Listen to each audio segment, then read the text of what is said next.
Magandang araw, class. Magandang araw po, ma'am. Ako si Pinipining Haos at ako ang inyong magiging guro para sa araw na ito. Inaanyayahan ko ang lahat na tumayo para sa panalangin na pangungunahan ni Ginoong Martin. Tayo'y manalangin.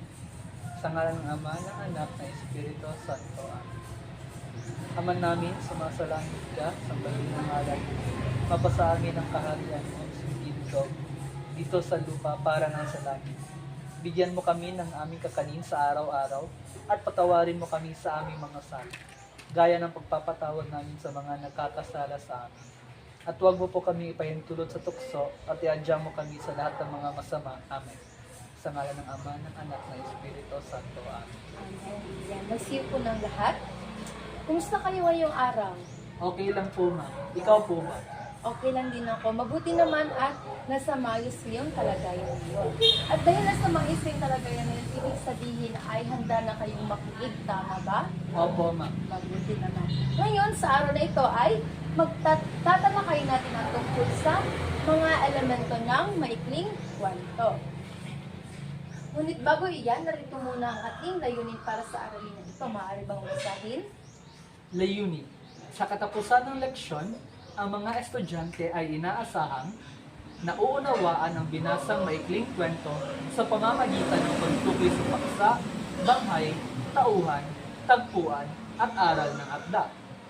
Nakagagawa ng sariling interpretasyon sa binasang maikling kwento batay sa kanilang pag-unawa sa mensahe ng akda at napahahalagahan ng mga mag-aaral ang pagbabasa ng maikling kwento bilang daan sa paglinang ng pag-unawa at pagpapakita ng interes at respeto sa binasang teksto. Tama, maraming salamat. Ngayon ay narito naman ang ating mga alituntunin para sa ating klase. Una ay makinig sa guro. Pangalawa ay huwag gumamit ng cellphone. Pangatlo ay umupo ng maayos. At pangatlo, itaas ang kamay kung gustong sumagot. Kaya naman, inaasahan ko na sundin ninyo ang mga alituntunin na ito nang sa ganun ay magkaroon tayo ng makabuluhang pagkatuto sa ating aralin ngayong araw. Naiintindihan ba? Opo, ma'am. Salamat. Ngayon ay simulan natin. Ano ang maikling kwento? Ano nga ba ang maikling kwento? May ideya ba kayo? Sige, Ginoong Martin. Salamat po, ma'am. Ang maikling kwento ay isang masining na anyo ng panitikan at ito rin ay isang maikling sanaysay na nagpapahayag ng makabuluhan at mahalagang pangyayari na kinabibilangan ng isa at ilang tauhan. Tama, maraming salamat. Maaari nang umupo. Kapag sinasabi nating maikling kwento, ito ay isang babasahin na maikli lamang kumpara sa mga ibang panitikan nating nababasa. Ito rin ay may iba't ibang elemento. Una ay sa unang elemento ng maikling kwento, ang tauhan. Ano ba ang tauhan, Ginoong Martin? Salamat po, ma'am. Ang tauhan ay ang mga panauhin sa isang kwento. Tama. Kapag sinasabi nating tauhan, ito ay tumutukoy sa gumagalaw o tagaganap na mga pangyayari sa kwento. Ang tauhan ba ay limitado lamang sa tinatawag nating tao? Hindi po, ma'am. Tama, kasi maaaring ang tauhan sa kwento ay hayop o maaari ring bagay. Tama ba? Ngayon ay dumako tayo sa unang elemento ng maikling kwento, ang tauhan. Ano ba ang pumapasok sa inyong isipan kapag naririnig ninyo ang salitang tauhan? Ginoong Martin? Salamat po, ma'am. Ang tauhan ay ang mga panauhin sa isang kwento. Tama. Kapag sinasabi nating tauhan, ito ay tumutukoy sa mga gumagalaw o sa mga tagaganap ng mga pangyayari sa kwento. Ang tauhan ba ay limitado lamang sa tao? Hindi po, ma'am. Tama, sapagkat ito rin ay maaaring bagay o mga hayop. Magaling. Pangalawa naman ay ang tagpuan. Ano ang tagpuan? Sige, Ginoong Martin. Ang tagpuan po ay nagpapahayag kung saan nagaganap ang isang kwento. Tama. Mahalaga ba ang tagpuan sa isang kwento? Opo, ma'am. Tama, sapagkat dito natin nalalaman kung saan nangyayari ang isang tiyak na pangyayari sa kwento. Kung wala ang tagpuan ay hindi magiging malinaw ang daloy ng kwento. Ngayon ay dumako naman tayo sa banghay. Ito ay tumutukoy sa pagkakasunod-sunod ng mga pangyayari sa kwento. Ang banghay ay may 5 bahagi. Maaari mo bang ibigay ang 5 bahagi ng banghay, Ginoong Mark Dave? Opo, ma'am. Ito ay panimula, saglit na kasiglahan, kasukdulan, kakalasan, at wakas. Maraming salamat. Tama.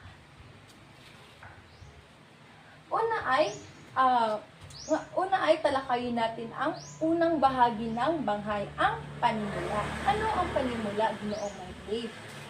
Ang panimula po ay nagpapahiwatig kung saan, kailan, at kung paano nagsimula ang isang kwento. Tama, maraming salamat. So sa panimula natin nakikita kung paano o kung ano ang rason ng akda kung bakit niya sinulat ang isang kwento. Tama ba? Opo, ma'am. Mahalaga ba ang panimula sa isang kwento? Opo. Tama. Maaari bang magsimula ang kwento sa wakas? Hindi po. Tama. Sapagkat ito ay magiging magulo. Pangalawa, mako naman tayo sa pangalawang bahagi ng banghay, ang saglit na kasiglahan. Maaari mo pang ibigay ang definisyon ng saglit na kasiglahan, Ginoong Mark Dave? Opo, ma'am. Ang saglit na kasiglahan ay ang pangalawang parte ng isang kwento kung saan ang mga tauhan sa isang kwento ay nagkakatagpo-tagpo sa maiksing panahon. Tama. Kapag sinasabi natin saglit na kasiglahan, dito natin natutukoy o dito nakikita sa bahaging kwento na nagtatagpo-tagpo na ang mga tauhan sa kwento. Sunod naman ay ang kasukdulan. Ano ba ang kasukdulan? Sige, Ginoong Mark Dave. Ang kasukdulan po ay ang pangatlong parte ng isang kwento kung saan dito na nangyayari ang problema na kinakaharap ng mga tauhan. Tama. Dito na natin nakikita sa kwento na nagkakaroon na ng unti-unting problema o kinakaharap o pagsubok ang mga tauhan. Pangalawa ay sunod naman ay ang kakalasan. Ano ba ang kakalasan, Ginoong Mark Dave? Ang kakalasan po ay ang pang-apat na parte ng isang kwento kung saan ang problemang kinakaharap ng mga tauhan ay unti-unting na bibigyan ng solusyon. Tama. Tama, maraming salamat. Kung sa kasukdulan ay unti-unti nang lumalabas ang problema, sa kakalasan naman ay dito na unti-unting nagkakaroon ng solusyon sa problema ng mga tauhan sa kwento. Panghuli ay ang wakas. Ano ba ang wakas? Sige, Ginoong Mark Dave. Ang wakas po ay panglima at ang huling parte ng isang kwento kung saan ang problema ay nabigyan na ng solusyon. Tama. Dito rin sa wakas ay dito rin nagtatapos ang daloy ng kwento. Tama ba? Opo, ma'am. Sapagkat dito na nasosolusyonan o naresolbahan ang problema na kinakaharap ng mga tauhan sa kwento. Ngayon ay dumako tayo sa pang-apat na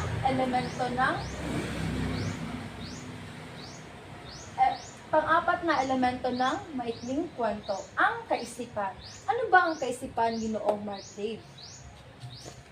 Ang kaisipan ay ang mensahe na gustong ipahayag ng isang kwento. Tama, maraming salamat. Kapag sinasabi natin kaisipan, ito ay ang aral na naisipang hiwatig o nais ipabatid sa atin ng may akda ng kwento.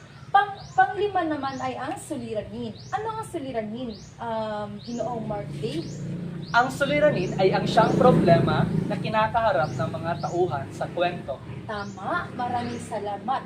Hindi ba't natalakay natin kanina ang kasukdulan? Opo, ma'am. Di ba doon sa parteng iyon ng banghay ay doon na lumalabas ang problema na kinakaharap ng tauhan? Opo. Dito naman sa suliranin, ito yung problema na kinakaharap na ng tauhan sa kwento na kailangan niyang solusyonan. Tama? Opo. Maraming salamat.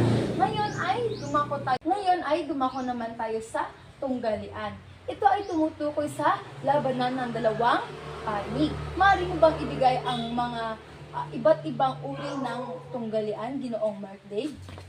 Opo, ma'am. Ang iba't ibang uri ng tunggalian ay una, tao laban sa tao. Pangalawa, tao laban sa sarili. Pangatlo, tao laban sa lipunan. At pang-apat at panghuli ay ang tao laban sa kalikasan. Tama. Isa sa mga pinakasikat na tunggalian ay ang tao laban sa sarili. Paano nga ba natin masasabi na ang tauhan sa kwento ay hinaharap ang tunggalian ay uri ng tunggalian na tao laban sa sarili? Ginoong Martin?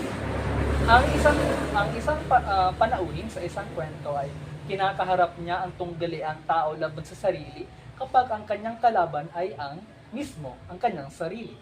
Halimbawa na lamang nito ay kapag ang panauhin sa isang kwento ay gumagawa ng isang desisyon. May parte sa loob niya na iniisip niya na maaaring mali ang kanyang gagawin. At meron ring parte sa kanyang sarili na iniisip niya na maaaring tama ang kanyang gagawin. At dahil dito ay bumubuo na ito ng isang tunggalian sa kanyang sarili. Tama, maraming salamat. Nasasabi natin na ang panauhin sa kwento ay nagkakaroon ng tao laban sa sarili kung ang kalaban niya mismo ay ang kanyang sarili. At napakaganda ng halimbawa ni Ginoong Mark Dave na paggawa ng desisyon. Sunod naman ay ang paksang diwa. Ano ang paksang diwa, Ginoong Mark Dave? Ang paksang diwa po ay ang siyang pinakakaluluwa ng isang kwento. Tama. Ito rin ay ang tinatawag nating tama. Nakagagawa ba ng isang kwento ang akda kung wala ang tama? Hindi po, ma'am. Tama, sapagkat ito ang kanyang basihan kung bakit siya nagsulat ng isang kwento. Tama ba? Opo, ma'am. Tama, maraming salamat. May mga katanungan pa ba? Wala na po, ma'am. Nauunawaan lang ba? Opo, ma'am. Nasiyahan ba kayo sa ating talakayan ngayong araw? Opo, ma'am. Kung ganoon ay, kung wala na katanungan at kung nasiyahan kayo sa ating talakayan, ay pumunta na tayo sa ating paglalapat. May mga katanungan pa ba? Wala po. Kung wala na katanungan ay, dumako na tayo sa ating paglalapat. Dito sa ating paglalapat ay bibigyan ko kayo ng ng isang kwento. Kailangan niyo itong basahin at unawain ng mabuti. Bakit? Dahil pagkatapos ninyong basahin ay gagawa kayo ng sarili ninyong interpretasyon batay sa nabasa ninyong kwento. Handa na ba kayo? Opo, ma'am. Narito ang ating pamantayan para sa aktibidad na ito. Pag-unawa sa mensahe ng kwento, 20 puntos. Lohikal na pagpapaliwanag ng interpretasyon, 15 puntos. Kaugnayan sa binasa, 10 puntos.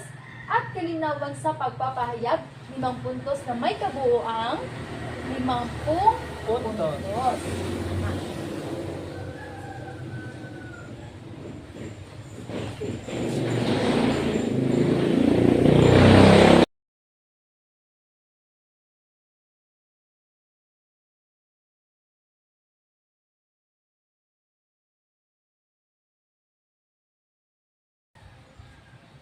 Ngayon na natapos na natin ang ating talakayan at ang paglalapat, ay dumako naman tayo sa ating pagtataya. Handa na ba kayo? Opo, ma'am. Sigurado ba kayong wala na kayong mga katanungan? Sigurado na po. Kumuha ng isang buong papel at sagutan ang pagtataya. Narito ang panuto. Isulat ang check kung ang pangungusap ay tama at X naman kung hindi. Unawain mabuti ang mga pangungusap at sagutan ng maayos ang bawat bilang.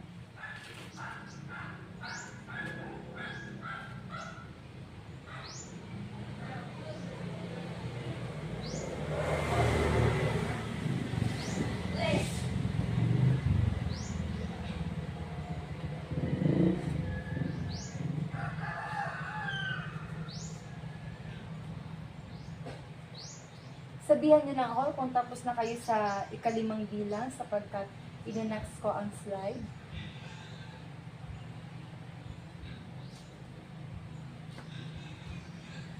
Tapos na po sa panglima.